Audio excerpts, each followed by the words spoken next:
Hello and good morning to all of you. This is Shivsankar Singh, and today I am going to describe before you some very important objective type questions of teaching of English. Friends, these objective type questions are often asked in the examinations and very important for B.Ed, D.Ed and other competitive examinations. So, without wasting much time, let us discuss the first question. The first question is, English is known as A or an A. Link language, B. Secondary language, C. International language, D. Above all. अंग्रेजी को किस भाषा के रूप में जानी जाती है? किसके रूप में जानी जाती है? जोड़ने वाली भाषा, द्वितीयक भाषा, अंतर्राष्ट्रीय भाषा और उपरोक्त सभी. Then the right answer will be option number D. Above all. उपरोक्त सभी. सभी जो है वो सही उत्तर हो जाएगा. Link language it means connecting language, जोड़ने वाली भाषा. तो English is known as a link language because it help us to be connected with others by dint of communication. बातचीत के जरिए या संप्रेषण के जरिए जो है दूसरे लोगों से जुड़े रहने में मदद करने के कारण ही इंग्लिश को जोड़ने वाली भाषा के रूप में जाना जाता है. आप साउथ एरिया में चले जाइए तो वहाँ के लोग जो है वो तमिल, तेलुगु और इंग्लिश समझते हैं, बोलते हैं. ऐसी परिस्थिति में हम जो है उन लोगों के साथ अपने विचारों को अभिव्यक्त कर सकते हैं अंग्रेजी के जरिए.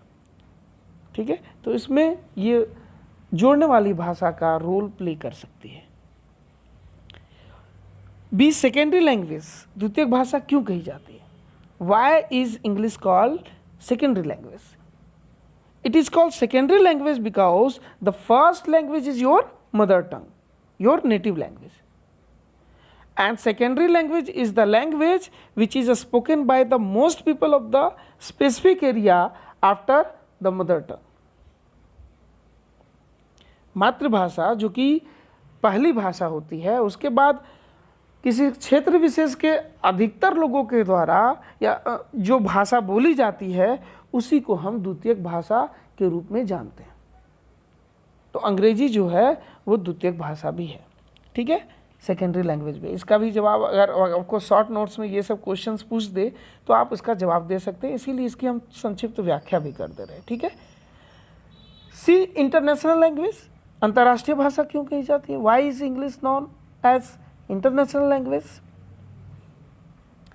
English is known as international level language because it is spoken by the people of most countries of the world. More than 2 billion people of the world talk in English.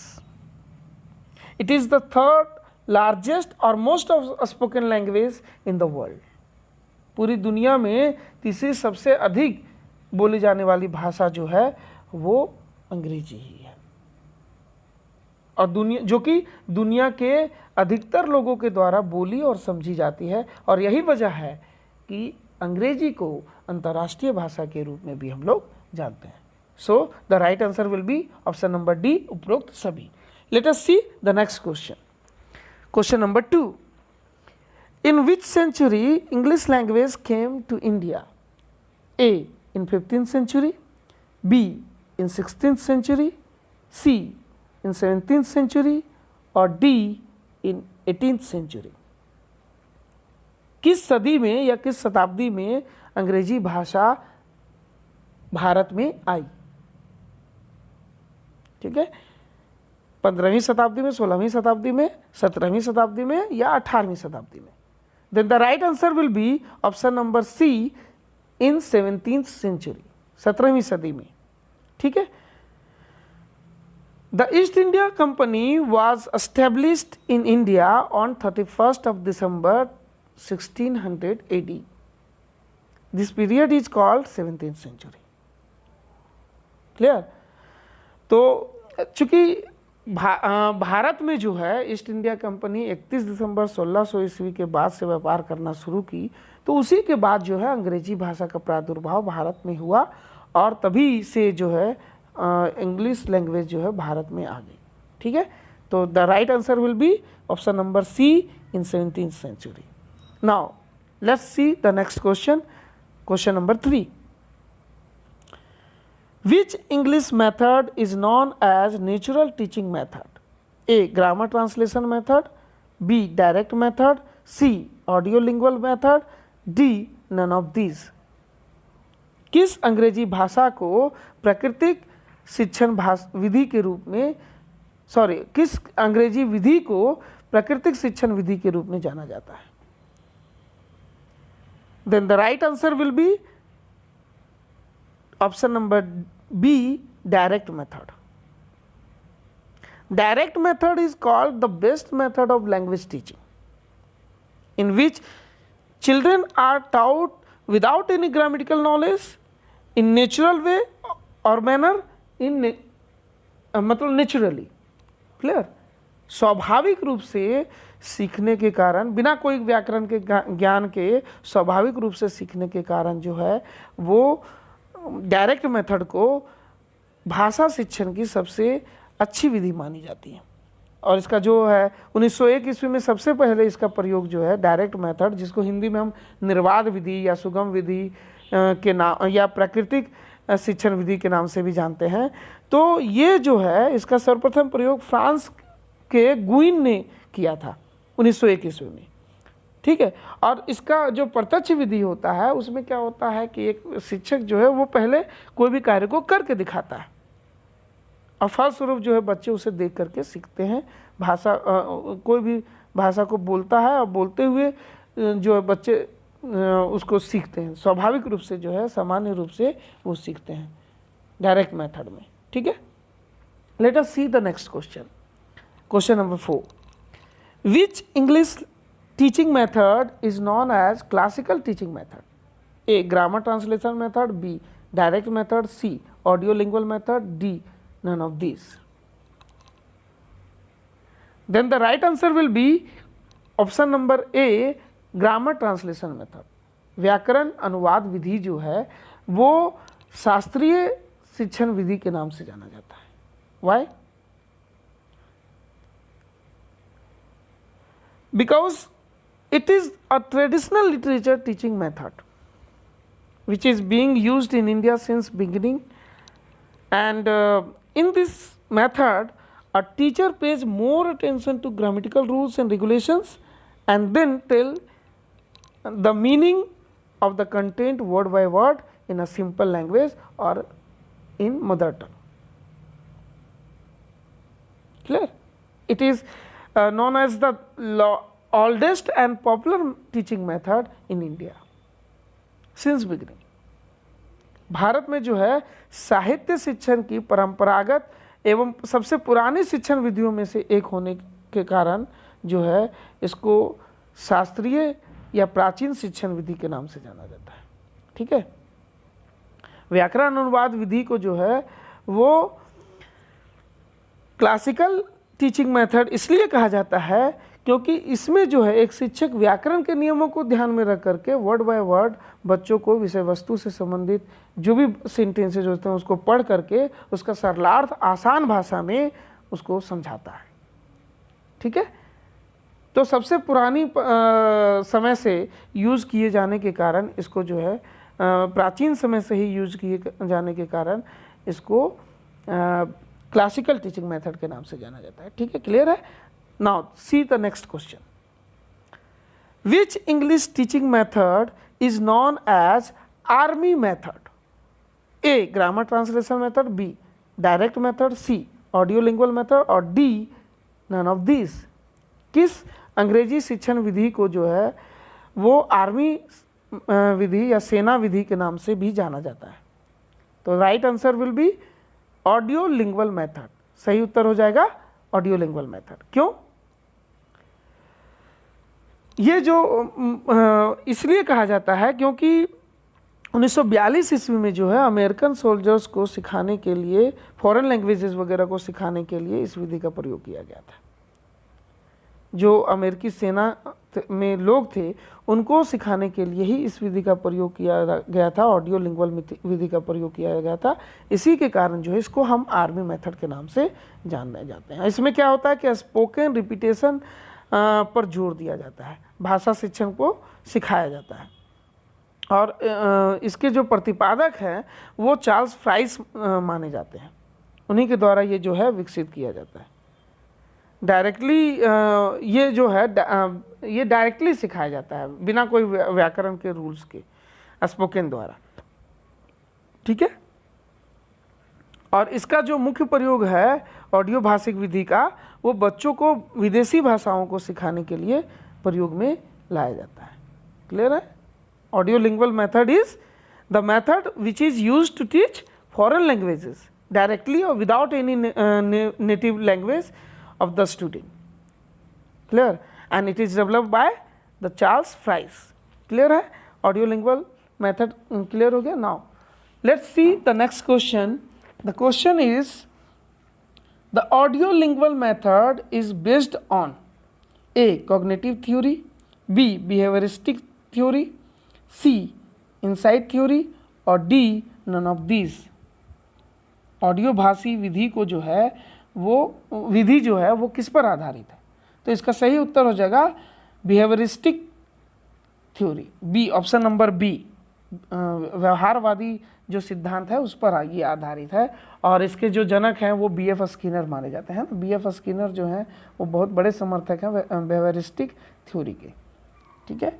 Now see the next question, question number 7। Dyslexia is A. writing disorder, reading disorder, listening disorder or D. speaking disorder?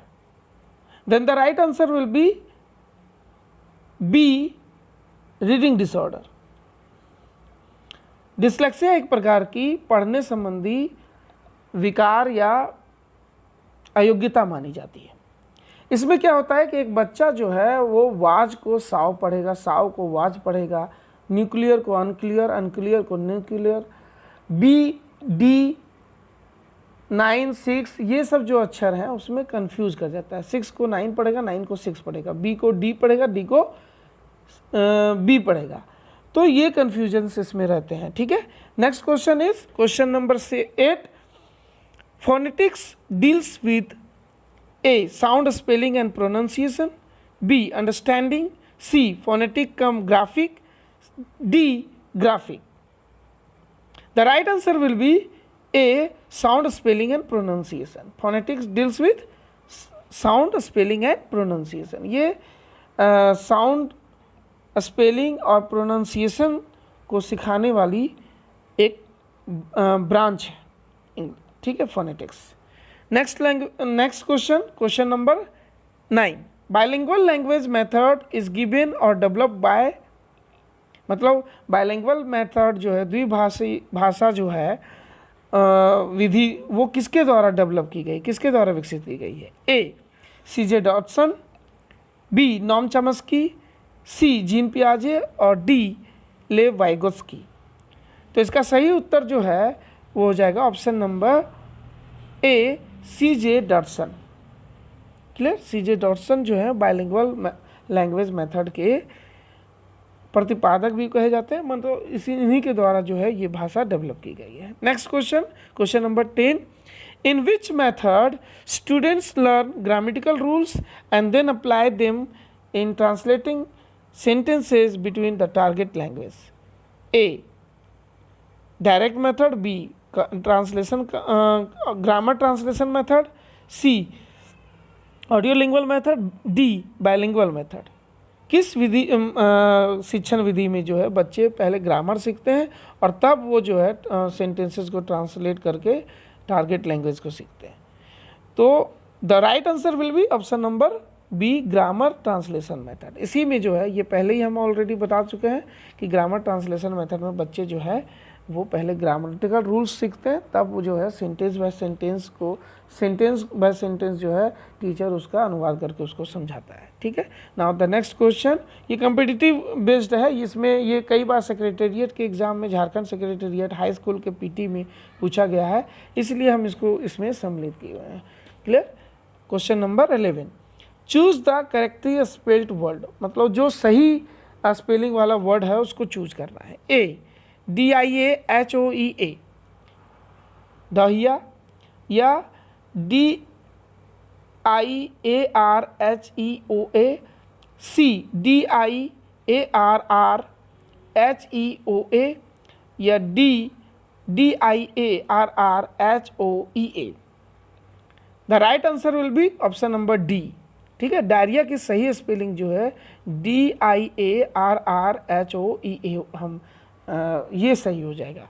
देखिए हम यहाँ RR इसलिए बोले क्योंकि जब consonant रहता है तो उसको डबल R ना पढ़ करके RR पढ़ा जाता है, लेकिन जब वोवेल्स रहता है तो उसको double A, double E, double O ऐसे करके बोला जाता है। ठीक है, इसलिए हम यहाँ पे अलग अलग RRHEOEA हम इसमें पढ़े हुए हैं। ठीक है, तो डायरिया जो है वो आप जानते हैं कि ये स्पेलिंग ये जो है ब्रिटिश लैंग्वेज में ये स्पेलिंग सही है, लेकिन अमेरिकन इंग्लिश में जो है DIARRHEA होता है उसका स्पेलिंग। ठीक है, तो दोनों याद रखिएगा, ब्रिटिश वाला भी और अमेरिकन इंग्लिश का भी। तो ये क्या होता है, दस्त जो बीमारी होती है उसी को हम डायरिया बोलते हैं। Diarrhoea is a condition of having more than 3 loose motions और 4 loose motions frequently in comparison of a normal day और काउज्ड डिहाइड्रेशन। इसी के कारण जो है डिहाइड्रेशन या शरीर में जो पानी की कमी हो जाती है, हाँ, और दिन भर में जो है नॉर्मल डे में जो है 3 से ज़्यादा बार फ्रीक्वेंटली लगातार जो है वो दस्त होते हैं, लूज मोशंस होता है। ठीक है, तो सही स्पेलिंग ऑप्शन नंबर डी हो गया। Next question, question number 12, choose the correctly spelled word. ये भी क्वेश्चन पूछा गया है कम्पिटिटिव एग्जाम्स में। एम्बेरसमेंट की सही स्पेलिंग चूज करनी है, तो आप देख सकते हैं एम्बेरसमेंट की सही स्पेलिंग जो है वो हो जाएगी ऑप्शन नंबर ए, EMBA मतलब RRASSMENT। ये एम्बेरसमेंट की सही स्पेलिंग हो जाएगी, ऑप्शन नंबर ए सही हो जाएगा, बाकी सब जो है वो गलत स्पेलिंग है। इसका जो हिंदी अर्थ हो जाता है बेचैनी या उलझन या असमंजस की स्थिति या घबराहट भी इसका दिया हुआ रहता है, शर्मिंदगी, व्याकुलता, ये सब कई तरह के इसके अर्थ जो है अंग्रेजी में हिंदी में दिए जाते हैं। नेक्स्ट क्वेश्चन हम लोग देख लेते हैं, question number 13, large scale departure of people. बहुत बड़े मात्रा में लोगों का जो है कहीं से चला जाना, डिपार्चर हो जाना, क्या कहलाता है? ठीक है, exodus, immigration, migration, immigration.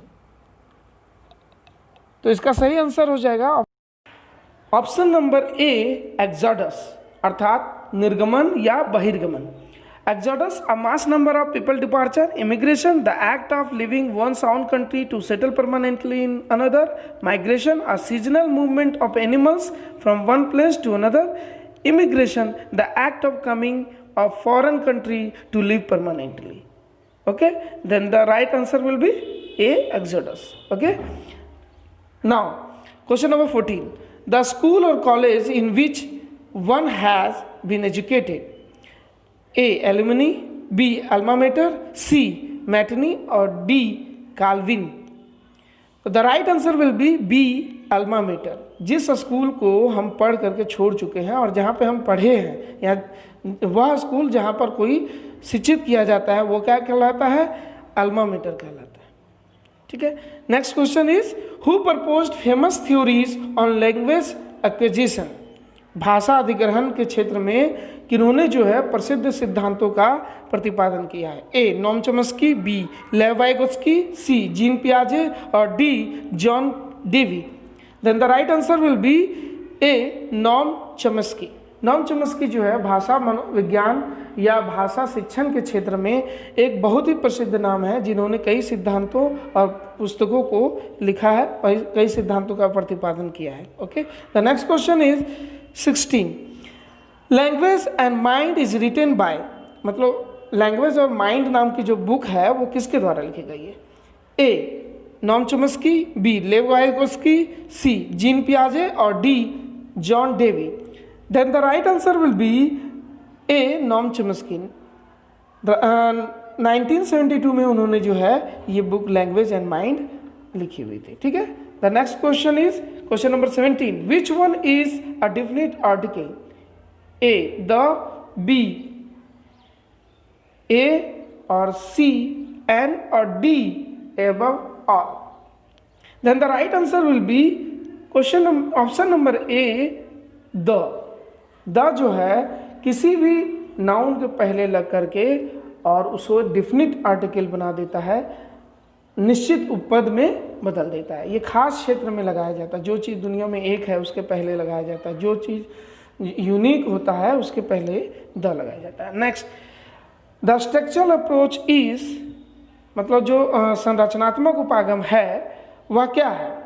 N improvement over direct method, an improvement over grammar translation method, an improvement over translation method, an improvement over communicative approach. तो the right answer will be option number A, an improvement over direct method. Direct method या प्रत्यक्ष विधि पर एक प्रकार का सुधार जो है वो था स्ट्रक्चरल अप्रोच। ठीक है। Next question is, the natural method was developed by A Tracy Terrell, B Noam Chomsky, C C J Dodson और D Lev Vygotsky. Then the right answer is option number A, Tracy Terrell. इन्होंने ही जो है natural method, प्राकृतिक विधि या direct विधि का को विकसित किया था। The last question is question number 20, a simple sentence contains, ये ग्रामर से क्वेश्चन है, क्लाउज सी है ना। Option number A, 1 independent clause, 2 independent clauses, और C 3 or more clauses, or D none of these.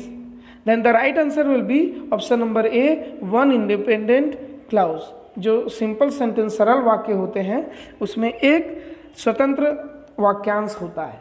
ठीक है। तो आशा करते हैं कि आपको ये वीडियो अच्छा लगा होगा, और अच्छा लगा तो कमेंट जरूर करें, और हमारे चैनल को अगर आपने सब्सक्राइब नहीं किया है तो सब्सक्राइब भी कर लें। ठीक है। Thanks for watching. Thank you very much.